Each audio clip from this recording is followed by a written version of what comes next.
В России изменился порядок регистрации юридических лиц, но в некоторых нюансах. А вот в каких именно, давайте обсудим в программе «Интервью». Здравствуйте. Я представляю гостя в студии Михаил Курсаков, начальник межрайонной инспекции Федеральной налоговой службы России номер 39 по Республике Башкортостан. Михаил Алексеевич, здравствуйте. Добрый день. Мы с вами сегодня обсуждаем такую тему, как регистрация юридических лиц, и вот насколько вообще сложно зарегистрироваться. Вы знаете, вообще регистрация юридических лиц процедура довольно простая. Регистрация производится у нас на основании того, какие документы представляются к нам. Значит, здесь есть определенный перечень документов, он определен законом, включает он в себя несколько документов. Это заявление установленной формы на регистрацию, это решение о создании юридического лица, либо протокол о создании, это устав регистрированного общества и уплачивается государственная пошлина. Все документы у нас по Республике Башкортостан могут представляться и рассматривать единственная инспекция, которая сейчас представляет, межрайонная инспекция номер 39, единый регистрационный центр. Сроки регистрации юридических лиц у нас весьма сжатые, небольшое количество дней дается, всего 3 рабочих дня от момента поступления документов к нам. Сама организация, само юрлицо считается зарегистрированным, если о нем делать соответствующая запись, в единый государственный реестр юридических лиц. Сам пакет документов, который представляется как готовый по результатам, он направляется в адрес заявителей в электронном виде. То есть хождение здесь уже исключены лишние. Есть какие-то нюансы, когда предоставляешь документы, может быть, в каком формате и так далее, потому что здесь вот каждая буква, каждая справка важна. Да, совершенно верно, очень хороший вопрос. Есть у нас определенные тонкости представления. Первая тонкость, то, что документы должен представить заявитель. Заявителем у нас всегда является лицо, которое утверждает данное юридическое лицо, то есть учредитель, грубо говоря. Документы у нас представляются подписаны уже заявителем, и, соответственно, они должны соответствовать требованиям по заполнению. Значит, также наша рекомендация, чтобы в пакете документов о том, что я раньше говорил, также представлялись сведения о законности использования адреса. То есть какая-то справка, либо выписка из реестра, либо свидетельство о праве собственности. Также одна из тонкостей является то, что если документы к нам представляются в электронном виде, вот в этом случае есть небольшой бонус, скажем так, от государства, когда не уплачивается государственная пошлина. То есть здесь государственная пошлина в размере 4000 рублей уже не обязательно к оплате. Какими способами можно предоставить документы? Потому что сейчас очень часто есть такой электронный документооборот. Вот насколько это возможно при регистрации юридических лиц? У нас есть несколько способов представления документов, я уже косвенно обозначил. Да. Первое – это когда заявители сформированные, распечатанные пакеты документов приносят к нам на Красина 52. Этот вариант. Но на сегодняшний день самым, наверное, оптимальным, самым выгодным и для нас, и для налогоплательщиков является представление документов в электронном виде. Вот о чем я говорил, здесь уже не уплачивается государственная пошлина. Но каким образом документы можно отправить в электронном виде? 3 источника направления документов. Первое – это когда пользуются услугами нотариуса, когда готовый пакет документов, учредители идут к нотариусу, нотариус в рамках одного нотариального действия заверяет подпись лиц, которые хотят создать организацию, и направляет нам по каналам связи эти документы. Второй вариант – это когда аналогичная процедура проходит с банками, уполномоченными совершать. Фактически сейчас у нас по России все крупные банки в этом задействованы. То есть они могут также регистрировать пакеты документов и направлять к нам. И третий вариант – это тоже направление документов, используя сайт Федеральной налоговой службы, используя инструмент как государственная онлайн-регистрация бизнеса. Это тоже один из вариантов представления документов. Вот насколько именно тот сервис, о котором вы говорите, государственная онлайн-регистрация бизнеса, насколько этот сервис удобен, может быть, и практичен, может быть, это пилотный проект, или вот он первые годы, допустим, применяется, уже есть какие-то первые результаты? Да, конечно, есть результаты определенные. Если мы говорим сейчас о каком-то цифровом выражении, да, процентном выражении, то у нас практически 90% документов, связанных именно с созданием бизнеса, сейчас приходит в электронном виде. Что это за сервис? Сервис, он позволяет как раз сформировать необходимый пакет документов и выбрать тот порядок представления, о чем я говорил, либо сам документы человек распечатает, который принял решение о регистрации бизнеса и приносит к нам, либо формирует файл для утверждения нотариуса, идет к нотариусу, нотариус заверяет, отправляет, либо сам может человек сформированный файл отправить, но при этом он должен иметь усиленную цифровую подпись свою. Но этот сервис, кроме всего прочего, еще позволяет нашим налогоплательщикам определиться с режимом налогообложения, который по видению учредителей будет применяться данной организации. Либо это упрощенная система налогообложения, либо система налогообложения для сельхозпроизводителей, либо же общая система налогообложения. В этом плане, конечно, сервис очень удобен, и он, кроме всего прочего, позволяет избежать досадных ошибок, неточностей при порядке формирования направления документов к нам, именно как в регистрирующий орган. Вот вы сказали о том, что необходима электронная подпись при электронном документообороте, а вот как ее можно получить именно юридическим лицам? Вообще электронная подпись, здесь у нас тоже есть несколько критериев, несколько способов, скажем так, которые позволяют ее получить.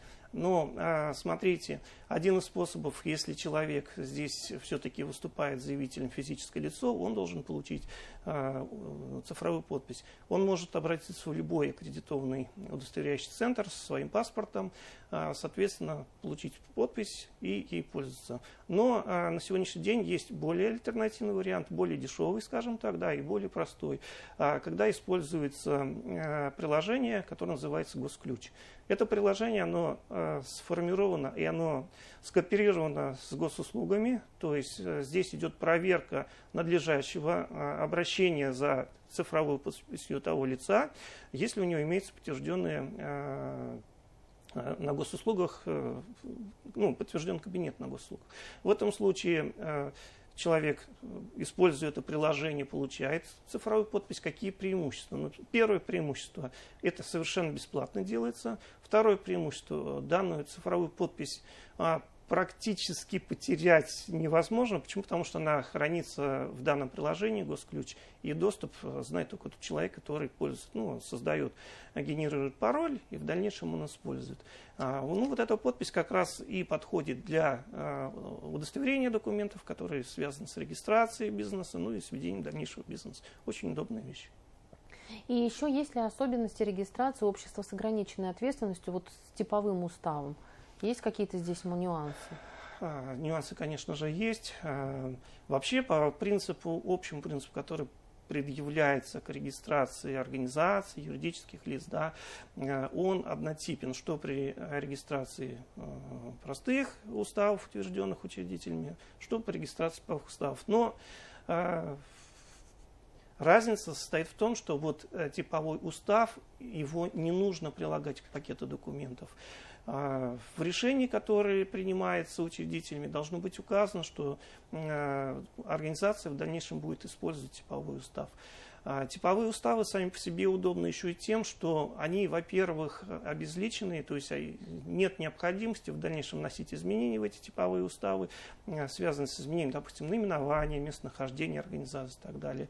Кроме этого, типовой устав, он совершенно бесплатный, он разработан Минэкономразвития Российской Федерации. На сегодняшний день у нас по России с учетом, как ведется бизнес, каких критериев, всего 36 типовых уставов. Соответственно, это изменение есть, и оно более, наверное, удобно для бизнеса в части представления, в части ведения бизнеса и в части регистрации в том числе. По выбору типового устава тоже вопрос определен, решен. Есть на сайте, опять же, Федеральной налоговой службы специальный сервис, который так и называется «Выбор типового устава». То есть лицо, которое решило создать организацию, оно для себя определяет, чем будет заниматься и какой типовой устав ему интересен. как будет управляться организация руководителем единоличным, выбранным на общем собрании, либо всеми участниками отдельно друг от друга, независимо друг от друга, либо все вместе будут принимать решения. Как будет определяться распределение долей общества, кто будет выходить, как выходить из состава участников. Вот это все учитывается, то есть достаточно простой режим, выбирается, отвечается на вопросы, и машина, программа позволяет подобрать наиболее оптимальный в тех либо иных вариантах типовой устав. Вот в этом основные отличия на регистрации того и другого случая. Михаил Алексеевич, и очень коротко, а могут ли вообще отказать в регистрации юридического лица? Да, у нас есть случаи отказа в регистрации юридического лица, но эти случаи, они определены законом о государственной регистрации. Их достаточно большое количество, но, наверное, по опыту работы все-таки хотелось бы сказать, какие наиболее часто встречающиеся причины, по которым отказывают. Ну вот, как я сказал, большое требование предъявляется к тому, чтобы информация в реестре юридических лиц всегда была достоверна. Почему? Потому что этим реестром пользуется неопределенное количество лиц. И, соответственно, при представлении пакетов документов этот критерий должен исполняться. То есть, первое, если неправильно заполнен пакет документов, если имеются в них ошибки, недоработки, это прямое основание, чтобы данный бизнес не регистрировать. Второе, значит, так же самое, то, что я говорил, закон требует определенный перечень документов, которые необходимо представить при регистрации бизнеса. Да. Вот если чего-то из этого комплекта, из этого перечня нет, в этом случае тоже, к сожалению, зарегистрировать невозможно организацию. Ну и также есть случаи, когда у нас есть определенные ограничения, связанные, допустим, с судебным либо административным производством. Что это такое? Ну, допустим, административное производство, если представляются документы на регистрацию физическим лицом, это физическое лицо раньше уже создавало организацию, но по каким-то причинам эта организация была исключена как недействующая организация и имела задолженность, что в этом случае в течение 3 лет после исключения это лицо не может уже создавать новую организацию, вступать руководителем, учредителем. Либо же, если судебное есть ограничение, если человек дисквалифицирован по каким-либо признакам, в этом случае тоже невозможно ему уже создать в течение 3 лет определенный бизнес. Но еще случаи, когда, допустим, допускается в названии организаций ненормативная, возможно, лексика, либо слова, которые схожи с названием иностранных государств, либо которые дают неоднозначную взаимосвязь с органами государственной власти, судебными органами, допустим, правоохранительными органами. В этих случаях название соответствует требованиям законодательства, тоже мы отказываем. Но еще один из случаев, это когда, как я уже сказал, у нас на территории Республики Башкортостан наша инспекция единственная, которая занимается регистрацией, регистрирующий орган. Если бизнес создается, допустим, и указывается адрес вне нахождения республики нашей, в этом случае считается ненадлежащий регистрирующий орган, в этом случае тоже мы можем отказать.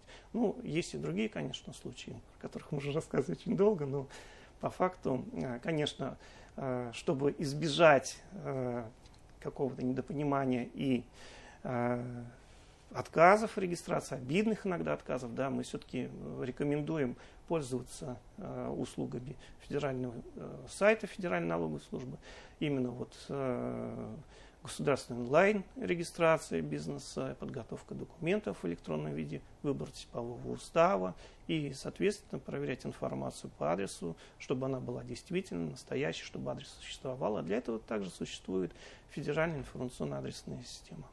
Спасибо огромное, Михаил Алексеевич, что пришли сегодня к нам в студию и рассказали об особенностях регистрации юридических лиц. Вам спасибо, хорошего дня. Это была программа «Интервью». Спасибо, что были с нами.